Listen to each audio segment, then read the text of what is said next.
ജില്ലാ സഹകരണ ബാങ്കുകൾക്ക് അനുകൂലമായി നബാർഡിന്റെ റിപ്പോർട്ട്. സംസ്ഥാനത്തെ ജില്ലാ സഹകരണ ബാങ്കുകൾ KYC മാനദണ്ഡങ്ങൾ പാലിച്ചാണ് മുന്നോട്ടു പോകുന്നതെന്നാണ് റിപ്പോർട്ടിൽ പറയുന്നത്. നബാർഡിന്റെ റിപ്പോർട്ട് നാളെ ജില്ലാ സഹകരണ ബാങ്കുകൾ സുപ്രീം കോടതിയിൽ സമർപ്പിക്കും. സഹകരണ ബാങ്കുകൾ KYC മാനദണ്ഡങ്ങൾ പാലിക്കുന്നില്ലെന്നും അടിസ്ഥാന സൗകര്യങ്ങൾ ഇല്ല എന്നുമാണ് കേന്ദ്ര സർക്കാർ കോടതിയിൽ വാദിക്കുന്നത്. എന്നാൽ ഇതിന് കടകവിരുദ്ധമാണ് നബാർഡിന്റെ റിപ്പോർട്ട്. കേന്ദ്ര സർക്കാർ വാദം തെറ്റാണെന്ന് തെളിയിക്കാൻ സഹകരണ ബാങ്കുകൾ ഈ റിപ്പോർട്ട് കോടതിയിൽ ഹാജരാക്കും. KYC മാനദണ്ഡങ്ങൾ പാലിച്ചുകൊണ്ടാണ് ജില്ലാ സഹകരണ ബാങ്കുകൾ പ്രവർത്തിക്കുന്നത് എന്നാണ് നബാർഡിന്റെ പരിശോധനയിൽ കണ്ടെത്തിയത്. എന്നാൽ KYC മാനദണ്ഡങ്ങൾ പാലിക്കാത്തതിന്റെ പേരിൽ bank of India, bank of Baroda, HDFC, Canara bank, corporation bank, Punjab national bank തുടങ്ങി 13 ബാങ്കുകൾക്ക് നേരത്തെ റിസർവ് ബാങ്ക് പിഴ ചുമത്തിയിരുന്നു. ഈ ബാങ്കുകൾക്ക് ഇടപാടുകൾ നടത്താൻ അനുമതി നൽകുകയും KYC മാനദണ്ഡങ്ങൾ പാലിക്കുന്ന ജില്ലാ സഹകരണ ബാങ്കുകൾക്ക് അത് നിഷേധിക്കുകയും ചെയ്യുന്നതിലെ അനൗചിത്യം ജില്ലാ സഹകരണ ബാങ്കുകൾ കോടതിയിൽ ചൂണ്ടിക്കാട്ടും. കേരളത്തിലെ ജില്ലാ സഹകരണ ബാങ്കുകൾ നൽകിയ ഹർജി തിങ്കളാഴ്ച ഉച്ചയ്ക്ക് ശേഷം കോടതി പരിഗണിക്കും. കേരളത്തിന് പുറമെ തമിഴ്നാട്, മഹാരാഷ്ട്ര, രാജസ്ഥാൻ സംസ്ഥാനങ്ങളിലെ സഹകരണ ബാങ്കുകളും സുപ്രീം കോടതിയെ സമീപിച്ചിട്ടുണ്ട്. കേരളത്തിലെ ബാങ്കുകൾക്കു വേണ്ടി മുതിർന്ന അഭിഭാഷകൻ കപിൽ സിബൽ കോടതിയിൽ ഹാജരാകും. News bureau, Delhi. നരേന്ദ്രമോദി സൃഷ്ടിച്ച നോട്ട് പ്രതിസന്ധി ഉടൻ തീരില്ലെന്ന് ധനമന്ത്രി തോമസ് ഐസക്. ട്രഷറികളുടെ പ്രവർത്തനങ്ങൾ സാധാരണഗതിയിലാവാൻ 1 വർഷമെങ്കിലും എടുക്കുമെന്നും ധനമന്ത്രി പറഞ്ഞു. ബൾഗേറിയയിലെ ഫഫ്താഡി എന്ന കമ്പനിയുടെ പേരിലാണ് കൊച്ചി എളമക്കര സ്വദേശി ജോസ് ജോർജിന്റെ അക്കൗണ്ടിലേക്ക് കഴിഞ്ഞ ജൂലൈ മാസത്തിൽ 55 കോടി രൂപ എത്തിയത്. കൊച്ചി വെല്ലിംഗ്ടൺ ഐലൻഡിലെ SBI അക്കൗണ്ടിലേക്കാണ് ഭക്ഷ്യ എണ്ണ കയറ്റുമതിയുടെ പേരിൽ പണം എത്തിയത്. 2 ആഴ്ച മുമ്പ് ഇതിൽ നിന്ന് 29.5 കോടിയോളം രൂപ ഇയാൾ ഭാര്യയുടെയും ബന്ധുക്കളുടെയും അക്കൗണ്ടിലേക്ക് മാറ്റി. കയറ്റുമതിയാണെങ്കിൽ ഇടപാട് ജോസ് ജോർജും ബൾഗേറിയൻ കമ്പനിയും തമ്മിൽ നടത്തേണ്ടതിനു പകരം പണം മറ്റ് അക്കൗണ്ടുകളിലേക്ക് മാറ്റിയത് ബാങ്ക് അധികൃതർക്ക് സംശയമുണ്ടാക്കി. എൻഫോഴ്സ്മെന്റ്, കസ്റ്റംസ് തുടങ്ങിയ കേന്ദ്ര ഏജൻസികളെ ബാങ്ക് അധികൃതർ വിവരമറിയിച്ചു. തുടർന്ന് ബാങ്കിൽ രേഖകൾ ഹാജരാക്കാനും ഇയാൾ ഹാജരാക്കിയ രേഖകളിൽ പതിപ്പിച്ചിരിക്കുന്ന കസ്റ്റംസിന്റെ സീൽ വ്യാജമാണെന്ന് കണ്ടെത്തുകയും ചെയ്തു. വ്യാജരേഖകൾ ചമച്ചതിന്റെ പേരിൽ ഹാർബർ പോലീസും ജോസ് ജോർജിനെതിരെ കേസെടുത്തു. പോലീസ്, എൻഫോഴ്സ്മെന്റ്, കസ്റ്റംസ് എന്നിവരുടെ സംയുക്ത അന്വേഷണത്തിൽ ഭക്ഷ്യ എണ്ണ കയറ്റുമതി എന്നത് വ്യാജമാണെന്ന നിഗമനത്തിലേക്കാണ് എത്തിയിരിക്കുന്നത്. അതുകൊണ്ട് തന്നെ കയറ്റുമതിയുടെ പേരിലെത്തിയ 55 കോടി രൂപ കള്ളപ്പണമാണോ എന്ന സംശയം ബലപ്പെട്ടിരിക്കുകയാണ് അന്വേഷണ ഏജൻസികൾക്ക്. ജോസ് ജോർജിന്റെ അക്കൗണ്ട് മരവിപ്പിച്ചു. പോലീസിന്റെയും കേന്ദ്ര ഏജൻസികളുടെയും കീഴിൽ വിശദമായ അന്വേഷണമാണ് ഇപ്പോൾ പുരോഗമിക്കുന്നത്. എന്നാൽ ബൾഗേറിയയിൽ നിന്നെത്തിയത് കള്ളപ്പണമല്ലെന്നും ഭക്ഷ്യ എണ്ണ കയറ്റുമതിക്കായാണ് തുക എത്തിയതുമെന്നുമാണ് കൊച്ചിയിലെ ട്രേഡ് ഇന്റർനാഷണൽ ഉടമ കൂടിയായ ജോസ് ജോർജിന്റെ വാദം. അക്കൗണ്ട് മരവിപ്പിച്ച നടപടിക്കെതിരെ ഇയാൾ കേന്ദ്ര സർക്കാരിന് പരാതി നൽകി. News bureau, Kochi. പുര കത്തുമ്പോൾ വാഴ വെട്ടുന്ന പണിയാണ് പ്രതിപക്ഷ നേതാവ് രമേശ് ചെന്നിത്തല നടത്തുന്നതെന്ന് മന്ത്രി കടകംപള്ളി സുരേന്ദ്രൻ. നോട്ട് നിരോധനം മൂലം ശമ്പള പ്രതിസന്ധി ഉണ്ടാകുമെന്ന് നവംബർ 9 തന്നെ അറിയിച്ചിട്ടുണ്ടെന്നും കടകംപള്ളി തിരുവനന്തപുരത്ത് പ്രതികരിച്ചു. വീട് വെകുമ്പോൾ വാഴ വെട്ടുക എന്ന് നമ്മുടെ നാട്ടിൽ ഒരു ചൊല്ലുണ്ടല്ലോ. ആ ചൊല്ലിനെ അനർത്ഥമാക്കാൻ വേണ്ടിയിട്ടുള്ള ശ്രമം മാത്രമാണ്. ഇന്ത്യയിലെ പ്രധാനപ്പെട്ട പ്രതിപക്ഷമാണ് കോൺഗ്രസ് എന്ന് പറയുന്നത്.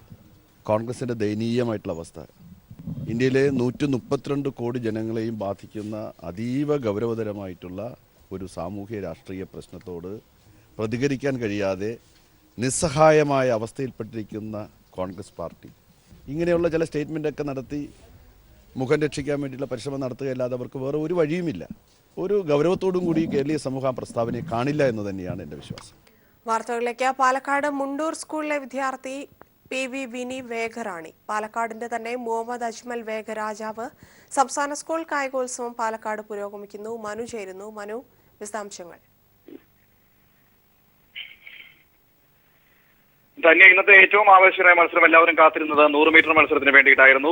കേരളത്തിന്റെ വേഗരാജാവിനെയും വേഗറാണിനെയും തീരുമാനിക്കാനുള്ള പോരാട്ടങ്ങൾക്ക് വേണ്ടിയായിരുന്നു ഇന്ന് എല്ലാവരും കാത്തിരുന്നത്. ഒടുവിൽ വൈകുന്നേരത്തെ ആവേശപ്പോരിനൊടുവിൽ 10.97 സെക്കൻഡിൽ 100 മീറ്റർ ഫിനിഷ് ചെയ്ത് പാലക്കാട് കല്ലടി സ്കൂളിന്റെ മുഹമ്മദ് അജ്മൽ കേരളത്തിന്റെ വേഗരാജാവായിരിക്കുന്നു. ഒപ്പം തന്നെ വിനി 12.63 സെക്കൻഡിൽ 100 മീറ്റർ ഫിനിഷ് ചെയ്ത് പാലക്കാടിന്റെ PV വിനിയാണ് വേഗ റാണിയായിരിക്കുന്നത്. 113 പോയിന്റുമായി ഇപ്പോൾ എറണാകുളം തന്നെയാണ് ബഹുദൂരം മുന്നിൽ നിൽക്കുന്നത്. 92 പോയിന്റാണ് രണ്ടാം സ്ഥാനത്തുള്ള പാലക്കാടിനുള്ളത്. 8 മീറ്റർ റെക്കോർഡുകൾ ഇതുവരെ മേളയിൽ 2 ദിവസം പൂർത്തിയാകുമ്പോൾ പിറന്നിരിക്കുന്നു. മൊത്തം 39 ഫൈനലുകൾ 2 ദിവസം കൊണ്ട് പൂർത്തിയായിരിക്കുന്നു. ഇനി ബാക്കിയുള്ള 2 ദിവസം കൊണ്ട് ബാക്കിയുള്ള 66ഓളം ഫൈനലുകളാണ് നടക്കാനുള്ളത്. മറ്റൊന്ന്, ഈ വേഗരാജാവിന്റെ വിവിധ വിഭാഗങ്ങളിൽ, അതായത് ജൂനിയർ, സബ് ജൂനിയർ വിഭാഗങ്ങളിലൊക്കെ വലിയ ആവേശമാണ് നമുക്ക് കാണാൻ കഴിഞ്ഞത്. ജൂനിയർ വിഭാഗത്തിൽ ആൺകുട്ടികളെക്കാൾ വീറും വാശിയും കണ്ടത് പെൺകുട്ടികളുടെ വിഭാഗത്തിലായിരുന്നു. ഫോട്ടോ ഫിനിഷിന്റെ ആവേശത്തിൽ എറണാകുളത്തിന്റെ സോഫിയ സണ്ണി 12.49 സെക്കൻഡിൽ സ്വർണ്ണമണിഞ്ഞു. 12.50 സെക്കൻഡിൽ അപർണ അറോയി രണ്ടാമതെത്തി. ആൺകുട്ടികളിൽ കാര്യമായ വെല്ലുവിളികളില്ലാതെ തിരുവനന്തപുരത്തിന്റെ അഭിനവ് സ്വർണം തൊട്ടു. ഇരട്ട സ്വർണത്തിലേക്ക് കുതിച്ചെത്തിയ ഉഷ സ്കൂളിന്റെ എൽഗ തോമസ് ആയിരുന്നു സബ് ജൂനിയർ വിഭാഗത്തിന്റെ ഏറ്റവും വലിയ തിളക്കം. ഇന്നലെ 400 മീറ്ററിലും എൽഗ തോമസ് സ്വർണം അണിഞ്ഞിരുന്നു. ആൺകുട്ടികളുടെ വിഭാഗത്തിൽ കാര്യമായ മത്സരം സബ് ജൂനിയർ വിഭാഗത്തിൽ ഉണ്ടായില്ല. മലപ്പുറത്തിന്റെ ശ്രീരാഗാണ് സ്വർണം നേടിയത്. മൊത്തത്തിൽ 39 ഇനങ്ങൾ പൂർത്തിയാകുമ്പോൾ 113 പോയിന്റുമായി എറണാകുളം ഒന്നാം സ്ഥാനത്തും 92 പോയിന്റുമായി പാലക്കാട് രണ്ടാം സ്ഥാനത്തും തുടരുകയാണ്. കിരീടത്തിന് വേണ്ടി ഇഞ്ചോടിഞ്ച് പോരാട്ടം നടക്കുമ്പോൾ ഒരു നേരിയ ആധിപത്യം എറണാകുളത്തിന് ഉണ്ട് എന്ന് തന്നെ പറയേണ്ടിയിരിക്കുന്നു. ധന്യ. മനുവാണ് വിശദാംശങ്ങൾ നൽകിയത്. കോടതി കയറി ഷോട്ട് പുട്ടിൽ സ്വർണവുമായി മടങ്ങുകയാണ് തൃശൂർ ഇരിങ്ങാലക്കുട GHSSലെ മറിയ തോമസ്. അർഹതയുണ്ടായിട്ടും മത്സരിക്കാൻ അനുമതി നൽകാതെ മറിയയെ വട്ടം ചുറ്റിക്കുകയായിരുന്നു അധികൃതർ.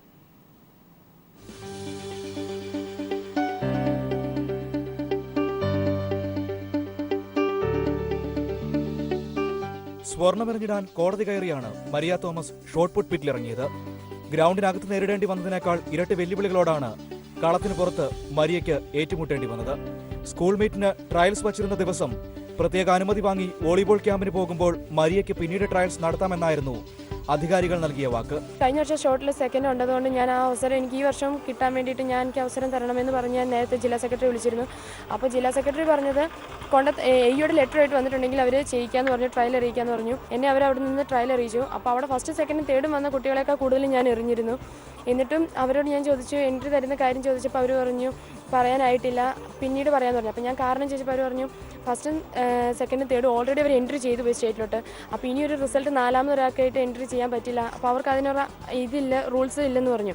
എന്നാൽ പിന്നീട് AEയുടെ അനുമതി പത്രവുമായി എത്തിയപ്പോൾ മരിയെ ട്രയൽസിനിറക്കാതെ മടക്കി അയച്ചു. ഒടുവിൽ അവസാന മാർഗമായി ഹൈക്കോടതിയിലെത്തിയ മരിയയ്ക്ക് സ്കൂൾ മീറ്റിൽ പങ്കെടുക്കാൻ കോടതി അനുമതി നൽകുകയായിരുന്നു. എന്നാൽ കോടതി ഉത്തരവോടെ എത്തിയിട്ടും മരിയയ്ക്ക് മത്സരവേദിയിൽ കയറാൻ പിന്നെയും കാത്തിരിക്കേണ്ടി വന്നു. ഒടുവിൽ നൂലാമാലകളെല്ലാം അവസാനിച്ച് മരിയ ആദ്യമായി ഗ്രൗണ്ടിലെത്തുന്നത് മത്സരം ആരംഭിച്ചതിനു ശേഷം. എന്നാൽ പിറ്റിലിറങ്ങിയതോടെ കഥ മാറി. വെല്ലുവിളികളെയെല്ലാം കാറ്റിൽ പറത്തി സ്വർണവുമായാണ് മരിയ തിരികെ കയറിയത്. പെൺകരുത്തിന്റെ പെരുമയറിയിച്ച്. തേഞ്ഞിപ്പലത്തു നിന്നും ക്യാമറമാൻ ജേഷ് വില്ലോടിക്കൊപ്പം മനു M. നായർ. വിടവാങ്ങിയ വിപ്ലവ നേതാവ് ഫിദൽ കാസ്ട്രോയ്ക്ക് ലോകത്തിന്റെ പ്രണാമം. ഫിദലിന്റെ സംസ്കാരത്തിനുള്ള ഒരുക്കങ്ങൾ ശാന്തിയാഗോയിൽ പുരോഗമിക്കുകയാണ്. 9 ദിവസത്തെ ദുഃഖാചരണത്തിന് ശേഷമാണ് ഫിദലിന്റെ സംസ്കാരം നടക്കുന്നത്. ശാന്തിയാഗോയിൽ നിന്ന് MA BAB നൽകുന്ന റിപ്പോർട്ടിലേക്ക്. ക്യൂബൻ വിപ്ലവ ഇതിഹാസം സഖാവ് ഫിദൽ കാസ്ട്രോയുടെ ചരമ ശുശ്രൂഷയുമായി ബന്ധപ്പെട്ട സംഭവ പരമ്പരകൾക്ക് ഏതാണ്ട് സമാപ്തിയാവുകയാണ്. 30-ാം തീയതി രാവിലെ 7 മണിക്ക് ഹവാനയിൽ നിന്ന് ആരംഭിച്ച സഖാവ് ഫിദലിന്റെ ചിതാവശിഷ്ടവും പേറിക്കൊണ്ടുള്ള വാഹനവ്യൂഹം ക്യൂബയിലെ 13 പ്രവിശ്യകളിലൂടെ സഞ്ചരിച്ച് ഫിദലിന്റെ ജന്മസ്ഥലമായ സാന്റിയാഗോ ഡി ക്യൂബയിൽ എത്തിക്കഴിഞ്ഞിരിക്കുന്നു. അവിടെ റൗൾ കാസ്ട്രോയുടെ നേതൃത്വത്തിൽ ഏതാനും രാഷ്ട്രത്തലവന്മാരും രാഷ്ട്രീയ നേതാക്കന്മാരും പങ്കെടുത്ത വിപുലമായ യോഗത്തിനു ശേഷം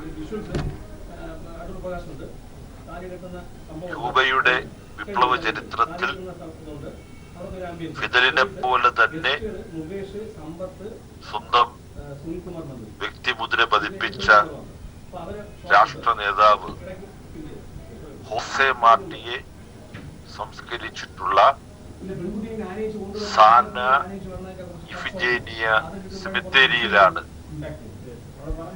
സഖാവ് ഫിദൽ കാസ്ട്രോയുടെ ഭൗതിക അവശിഷ്ടം നിക്ഷേപിക്കുന്നത്. പ്രമുഖ വ്യവസായി ബിജു രമേശിന്റെയും മുൻ മന്ത്രി അടൂർ പ്രകാശിന്റെയും മക്കളുടെ ആഡംബര വിവാഹം തിരുവനന്തപുരത്ത് നടക്കുന്നു. ബിജു രമേശിന്റെ മകൾ മേഘയും അടൂർ പ്രകാശിന്റെ മകൻ അജയ് കൃഷ്ണനുമാണ് താലി കെട്ടിയത്. ജീവൻ ചേരുന്നു. ജീവൻ, പ്രത്യേകം തയ്യാറാക്കിയ വേദിയിൽ വിരുന്നു സൽക്കാരം എങ്ങനെ പുരോഗമിക്കുന്നു? വിശദാംശങ്ങൾ. അല്പസമയങ്ങൾക്ക് മുമ്പാണ് മുൻ മന്ത്രി അടൂർ പ്രകാശിന്റെയും പ്രമുഖ വ്യവസായ ദിലീപ് രമേശിന്റെയും മക്കളുടെ വിവാഹം, അജയുടെയും മേഘയുടെയും വിവാഹം പ്രത്യേകം തയ്യാറാക്കിയ പന്തലിൽ വെച്ച് തിരുവനന്തപുരത്ത് നടന്നത്. സാമൂഹ്യ രാഷ്ട്രീയ മത സാംസ്കാരിക മേഖലയിലെ നിരവധി പ്രമുഖർ വിവാഹ ചടങ്ങിൽ പങ്കെടുത്തിട്ടുണ്ട്. അക്ഷരധാം ക്ഷേത്രത്തിന്റെ മാതൃകയിലായിരുന്നു ഇതിന്റെ വേദി ഉണ്ടായിരുന്നത്. മൈസൂർ കൊട്ടാരത്തിന്റെ മാതൃകയിലാണ് ഇതിന്റെ വെൽക്കം ഗേറ്റ് ഉണ്ടായിരുന്നത്. അതോടൊപ്പം 25,000 പേർക്ക് ഒരുമിച്ചിരുന്ന് പരിപാടികൾ വീക്ഷിക്കാൻ കഴിയുന്ന തരത്തിലുള്ള വലിയ വേദിയായിരുന്നു ഉണ്ടായിരുന്നത്. 6,000-ഓളം ആളുകൾക്ക് ഒരേ സമയം തന്നെ ഭക്ഷണം കഴിക്കുന്നതിന് ആവശ്യമായ എല്ലാ ക്രമീകരണങ്ങളും ഇവിടെ ഉണ്ട്. ഇതടക്കമുള്ള വലിയ പ്രൗഢഗംഭീരമായ ചടങ്ങിൽ വെച്ചാണ് ഇരുവരും വിവാഹിതരായിരിക്കുന്നത്. അല്പസമയം ചടങ്ങിന് മാറ്റുകൂട്ടാണെന്നോണം വിവിധ കലാപരിപാടികളും ഇതോടൊപ്പം അനുബന്ധമായി അരങ്ങേറി. രാജ്യസഭാ ഉപാധ്യക്ഷൻ PJ കുര്യൻ, മുൻ കേന്ദ്രമന്ത്രി വയലാർ രവി, CPM നേതാവ് M വിജയകുമാർ അടക്കമുള്ള പ്രധാനപ്പെട്ട രാഷ്ട്രീയ നേതാക്കന്മാരും അതോടൊപ്പം സാംസ്കാരിക, സാമൂഹ്യ, മത മേഖലകളിൽ നിന്നുള്ള പ്രമുഖരും ചടങ്ങിൽ പങ്കെടുത്തു. ധന്യവാദം.